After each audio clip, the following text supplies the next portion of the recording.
변화하는 세상을 이해하는 데 도움을 주는 통계 자료를 들려드립니다. 목회앤데이터 순서인데요.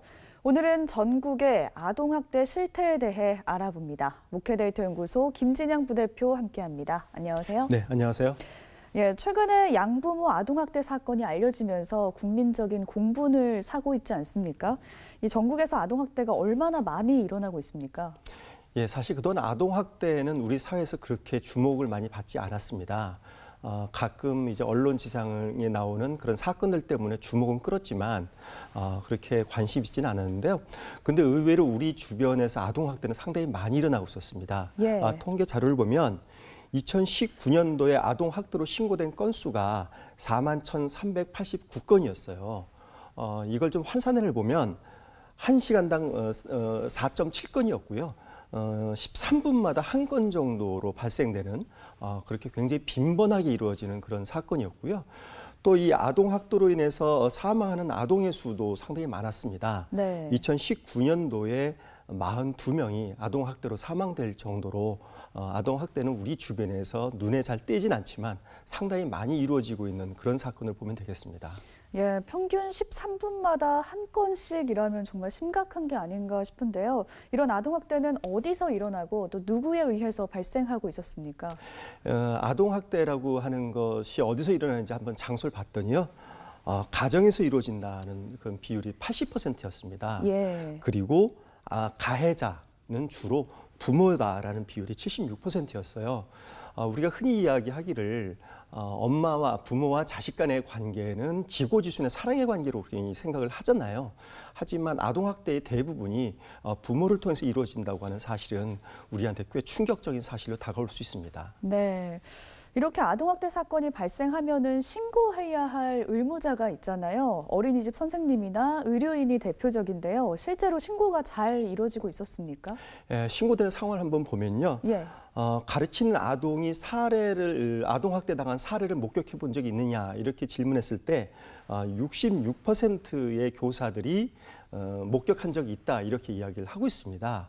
그런데 이 목격한 교사들 가운데에서는 이 아동학대 신고를 해야 되는데 신고하는 비율이 19%밖에 되지 않았어요. 네. 굉장히 신고율이 낮은 거죠. 네. 그런데 이렇게 신고를 하지 않는 이유가 무엇인지 한번 살펴봤더니 아동학대 유무에 대한 확신이 서지 않아서 이렇게 응답한 비율이 33%였고요. 신고 후에 아동의 상황이 더 나빠질까 봐 이렇게 생각해서 신고 안 한 비율이 34%였어요. 그런데 그 밑바닥에 또 어떤 심리가 깔려 있냐면 아동은 그 가정에서의 문제이기 때문에 제3자가 그 가정의 문제를 함부로 이야기하는 것은 굉장히 어렵다 이런 생각들이 많이 깔려 있기 때문에 이런 문제들을 공론화하고 신고하는 데에 교사나 이 신고 의무자들이 상당히 주저하는 그런 현상으로 보이고 있습니다.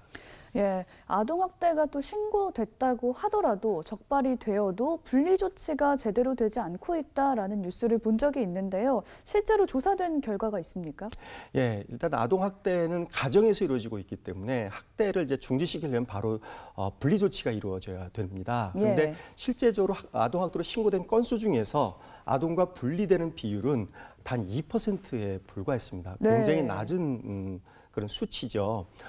그래서 이렇게 낮은 수치로 인해서 분리가 되지 않기 때문에 아동이 다시 가정으로 돌아가게 되면 가정 내에서 재학대가 일어난다든지 문제가 해결 안 된다든지 이런 일들이 비일비재하게 이제 이루어지고 있는 거죠. 네, 끝으로 아동학대 문제가 우리에게 주는 시사점이 있다면 어떤 점이 있을까요?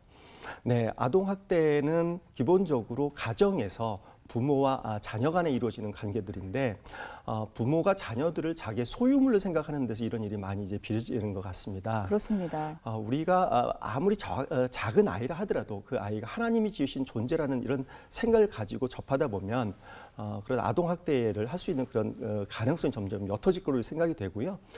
그리고 이제 또 아동학대를 당한 아이들을 분리하는 것이 이제 쉼터가 있습니다. 네. 아동학대 쉼터가 있는데 쉼터가 전국에 72군데 정도밖에 안 돼요. 근데 쉼터에서 한 곳에서 아이를 수용할 수 있는 인원이 최대 7명까지니까 전국적으로 500명 정도밖에 수용할 수가 없거든요. 한 해에 한 4만 명 정도의 아동학대가 신고되는데 실제 수용할 수 있는 인원이 그에 비하면 너무 적은 거죠. 이런 점에서 볼 때 대형 교회를 중심으로 해서 이런 쉼터를 확대하는 데 대형 교회가 동참하는 것도 우리 교회가 할 수 있는 일이 아닌가 이런 생각을 하게 됩니다. 예, 우리 교회가 아동학대와 같은 사회적 문제에 관심을 기울이고 또 도울 수 있는 부분이라면 함께 해결해 나가는 모습 기대해 보겠습니다. 지금까지 변화하는 세상을 통계로 살펴봤습니다. 목회 데이터 연구소 김진양 부대표 함께했습니다. 고맙습니다. 네, 감사합니다.